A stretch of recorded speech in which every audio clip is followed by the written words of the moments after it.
వెళ్ళడం జరిగింది. మరి సుమారుగా ఒక 600 మంది పట్టభద్రులు ఇక్కడ వివిధ రంగాల్లో ఉన్నవారు ఇక్కడ రావడం జరిగింది. మరి మీ అందరికీ తెలిసిందే మొదటి దఫా మరి ఎన్రోల్మెంట్ పూర్తయి ఇవాళ రెండవ దఫా మరి నిన్నటి రోజు మరి ప్రారంభమైంది. మొదటి దఫాలో పెద్దపల్లి మరి నిజానికి అత్యధిక ఎన్రోల్మెంట్తో ఈ 4 జిల్లాల్లోనే మరి 5వ స్థానంలో ఉంది. అగ్రస్థానంలో కరీంనగర్ అగ్రస్థానంలో ఉంది.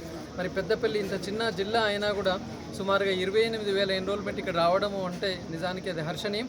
ఈ సందర్భంగా మరి పెద్దపల్లి పట్టభద్రులందరికీ మనస్ఫూర్తిగా అభినందన తెలియజేస్తూ మరి నిన్నటి నుంచి డిసెంబర్ 9 వరకు ఏదైతే మళ్ళీ రెండవ దఫా అవకాశం ఇచ్చిందో రిజెక్ట్ అయిన వారికి అలాగే కొత్తగా ఎన్రోల్ చేసుకునే వారికి ఈ అవకాశం ఉంది కాబట్టి వీళ్ళందరూ కూడా సద్వినియోగం చేసుకోవాలని చెప్పేసి నో డౌట్ ఎట్ ఆల్ మరి రాబోయే రోజుల్లో ఖచ్చితంగా నిరుద్యోగులకు ఉద్యోగులకు బాసటగా నిలవాలని ఒక సదుద్దేశంతో మరి ప్రైవేట్ విద్యాసంస్థలు అలాగే ప్రభుత్వ విద్యాసంస్థలు తర్వాత ఇందులో పనిచేస్తున్న ఎంప్లాయీస్ యొక్క వెల్ఫేర్ అంతేకాకుండా మరి వాళ్ళ పలు విద్యాసంస్థల్లో ఉన్న వాళ్ళందరికీ పలు రంగాల్లో ఉన్న పట్టభద్రులందరికీ కూడా మరి చేదోడు వాదోడుగా ఉంటానని చెప్పేసి వారి యొక్క సమస్యల పట్ల ఖచ్చితంగా చిత్తశుద్ధితోనే వర్క్ చేస్తానని ఏదైతే జాబ్ క్యాలెండర్ ఇవల్ల మరి ప్రభుత్వం ఇచ్చిందో నిరుద్యోగులకి ఖచ్చితంగా ఆ జాబ్ క్యాలెండర్ ఇంప్లిమెంటేషన్ దిశగా ప్రయత్నం చేస్తానని మరి గత 3 రోజుల నుంచి డిగ్రీ పీజీ కళాశాల యాజమాన్యాలు మరి వారు షట్ డౌన్లో ఉన్నారు. వాళ్ళ ఫీజు రీఎంబర్స్మెంట్ రావాలని తప్పకుండా ఆ ఫీజు రీఎంబర్స్మెంట్ మరి తక్షణమే విడుదల చేయాలని అలాగే మొన్న ఏదైతే మరి 4,000 మంది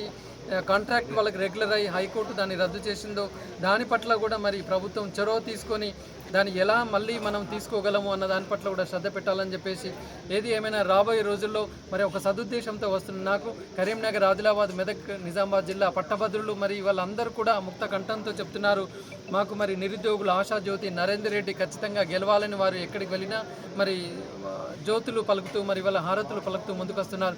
వారందరికీ నేను అండగా ఉంటానని చెప్పేసి సందర్భంగా హామీ ఇస్తూ ఖచ్చితంగా ఈ రెండవ దఫా ఎన్రోల్మెంట్లో అందరూ ఎన్రోల్ చేసుకొని రాబోయే మరి ఎన్నికల్లో ఖచ్చితంగా మొదటి ప్రాధాన్యత ఓటుతో నరేందర్ రెడ్డికి మద్దతు ఇవ్వాలని చెప్పేసి కోరుతున్నాను.